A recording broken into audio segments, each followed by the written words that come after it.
Денес се оствари она што беше ветено за рударите од Пробиштип, Злетово, Крива Паланка и околните населени места. Се потпиша договор за концесија за рудниците Золово и Цинк, Злетово и Тораница. Компанијата Минстрој, која работи во интернационални рамки, понуди највисока сума на електронската лицитација од околу 2 милиони евра за двете концесии. Во име на овој значаен настан, гостин во дневникот на Канал Плюс телевизија го имаме господинот Тони Тоневски, градоначелник на општина Пробиштип, кој ни пристигна директно од состанокот за потпишување на договорот во Скопје.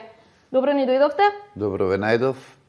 Еве, денеска е еден убав ден за општина Пробиштип, исто така и за општината Крива Паланка, како и за останатите околни населени места, бидејќи официјално веќе имаме нов концесионер, тоа е компанијата Минстрој Холдинг од Република Бугарија, компанија која што понуди најдобра цена на тендерот кој што беше на 16 март. После жалбената постапка и сите други законски процедури, денеска во клубот на пратеници официјално се потпиша договорот помеѓу министерот за економија и собственикот на компанијата Минстрој. Така, кои се првичните постапки, односно што оваа компанија првично треба да превземе?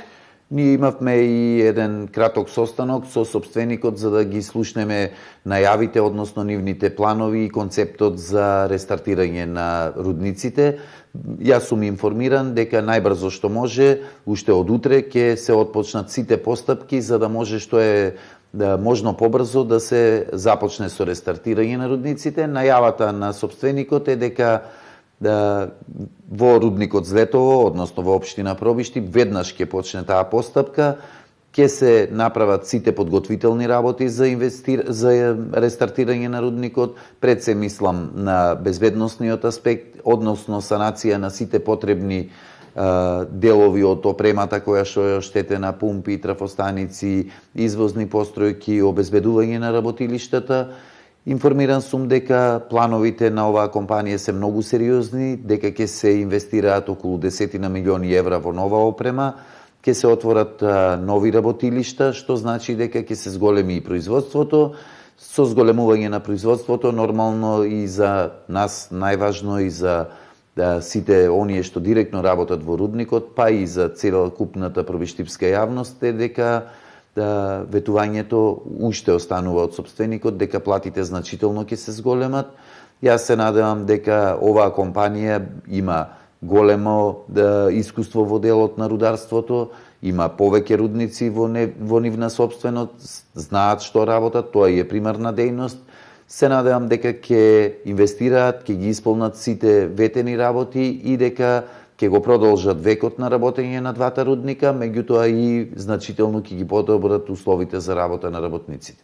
Ете, станува збор за 1000 рудари кои што ќе започнат со работа, но што е со неисплатените плати, дали тие ќе се обештетат? Исто така разговаравме со собственикот на Минстрој Холдинг.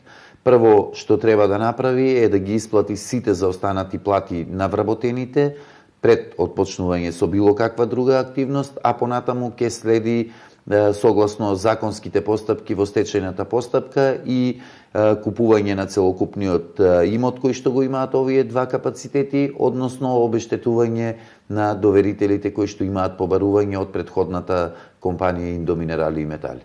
Јас ви благодарам за вашето ексклузивно присуство овде во дневникот во 20 часот на Канал Плюс телевизија, па се надеваме на некоја следна средба каде што ќе увидиме и ќе зборуваме за почетокот на работата на овие рудници. Ви благодарам и вам на поканата и се надевам дека во месец мај веќе ќе имаме и првата произведена руда од овој рудник. Така, а ние, драги гледачи, продолжуваме со нашиот дневник во 20 часот. На денешен ден пред 75 години хитлеровска Германија изврши бомбардирање на Штип. Освен материјални штети, штипјани претрпеа и човечки загуби. Загинаа невини луѓе кои во тој момент се наоѓале на разни локации во градот.